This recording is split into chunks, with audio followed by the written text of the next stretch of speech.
Mr. Nicky Wang of Manila Standard. Kanta daw muna, Nicky. First of all, congratulations sa entire cast, of course, sa mga celebrity and social media dancers natin. My question is for Alden. Boss Alden. Uy! Alam namin smash mo sa TikTok pero what makes this posting job special and personal for you? Well, before I answer that, Nicky, syempre, I would like to greet everyone. A very good afternoon po. Maraming salamat, Ms. Pinoy. And also our bosses from GMA, of course, Ms. Gigi, Ms. Che, Ms. Darling, and Tita Angel's here. Good morning po. Ano ulit yung tanong?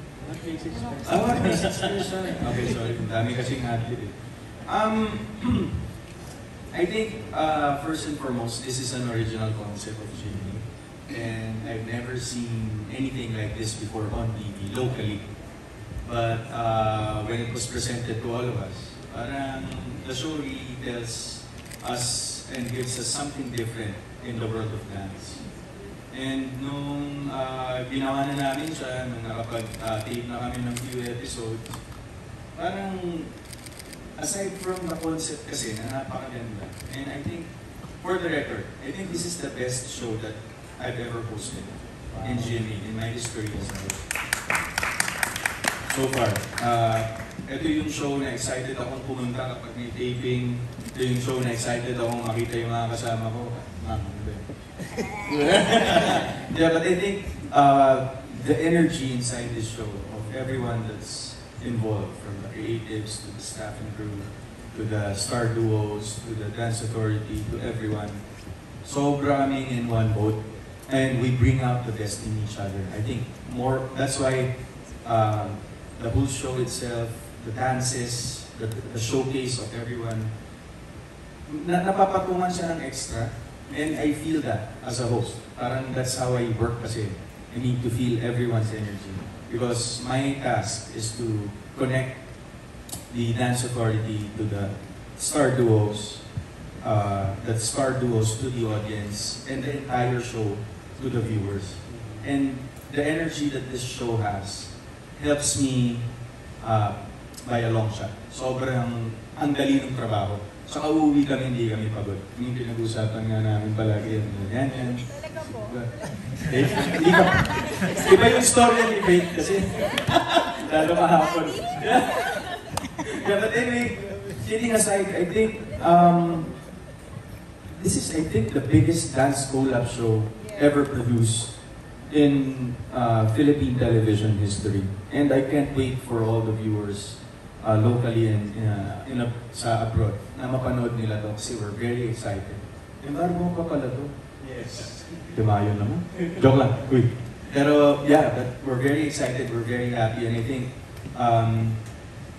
ayoko nang magbigay ng mga sugarcoat na pinaghirapan namin ko, hindi kami natulog, ganyan. You have to see it for yourself, guys. You have to see the show to know what I'm talking about. Thank you po. Now, speaking of connecting everybody from the dance authority, the dancer and the audience, as host ba, since you have the first-hand interaction with everyone, is there a specific story or journey ng mga dancers natin na you find really inspiring, that you feel na audience can really resonate with? I think sinabi ko to with one of the episodes na parang performance yata yung Sajan yun sa kanang I think that may performance kasi silang ginawa. And then that hit me na parang, wow, there's really more to dance than meets the eye. Hindi lang siya choreography, hindi lang siya music, hindi lang siya synchronicity. It's telling a story. Parang acting. Parang yung trifecta ng art, which is dancing, singing, acting, what have you, really tells a story. And I think kahit sa hindi dancers, when they watch this show, I think somehow may inspire sila to really dance. Kasi all of the choreographies and all of the showcases that was already done, na shoot namin, iba-iba siya eh. And every taping or every episode, we look forward, anong bago. And I really have to commend the choreographers for that.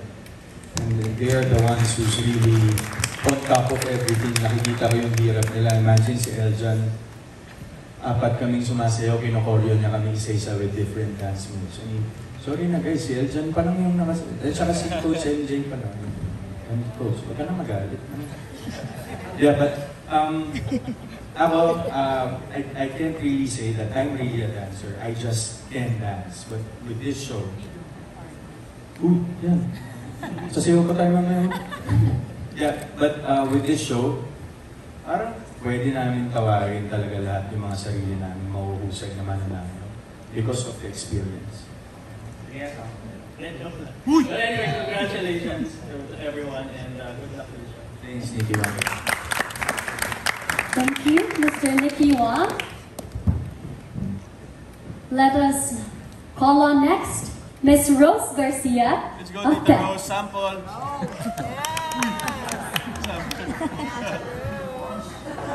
Dito Rose sample. Gusto niyo ba di matuloy ito? Siyempre dun sa Dance Authority at sabi ko nga, sure lang, bonggang sukan na. Yan, of course, rin si Marian Rivera. Yan. So yan, bilang kilalang icon pagdating sa sayawan, yan, recording book, sorry.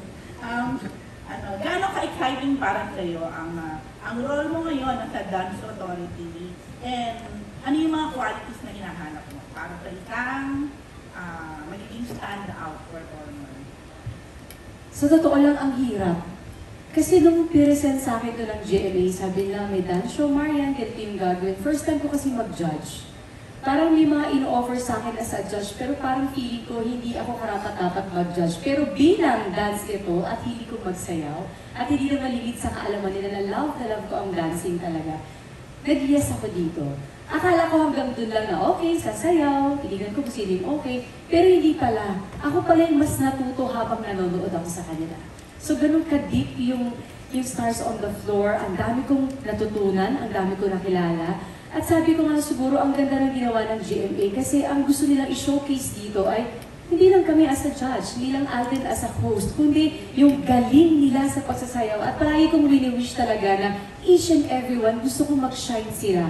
Gusto ko after Stars on the Floor, kilalang-kilala sila, gusto ko love sila ng tao kasi ganun sila kahusay.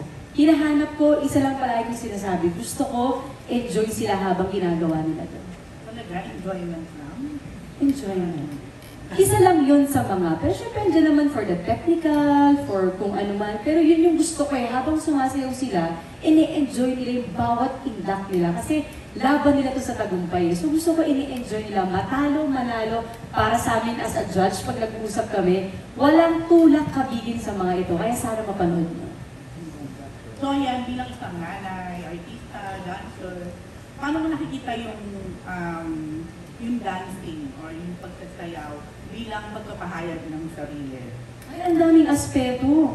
Actually, hindi lang sila mag-jazz, hindi lang magtatango, hindi lang mag-hip hop. Ito yung maganda yung makikita niyo yung pagka-flexible o alam mo yun kung paano nila gagawin ang bawat sitwasyon at hindi sila pwedeng mamili kasi mismong yung mga bosses natin na eto ang gagawin yung genre ngayon, eto naman ang gagawin. So, lahat sila talaga all out doon. And of course, sa mga coaches natin na talagang nakakandahirap talagang gumawa ng choreo para lang every time na magtitaping kami, na kami, as a judge, parang nasashock kami na, oh, there's something new. Kaya each and everyone sa kanila, magugulat ka, akala mo first episode yun na. Second episode, iba na naman. Third episode, iba na naman. So nakaka-proud maging parte ng Stars on the Floor.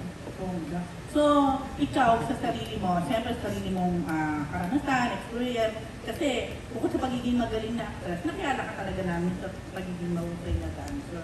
Parang ano rin yung naging reflection mo or pwede mong i-share from your own experience bilang isang mananaya? Love ko ang dancing eh. Every time nagka-dance talaga ako, na-express ko talaga yung sarili ko sa iba't ibang anggulo.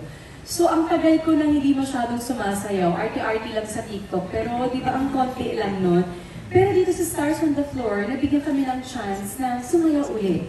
So, marami kami, actually, may gagawin kami na wag ma-preempt, na hindi namin forte, pero tinik namin as a challenge dahil na-inspire kami sa mga to. Ang bongga. So, abangan pala. Good luck sa akin. O siya, thank you. Thanks, Ate Rose. Marami po talagang aabangan. As a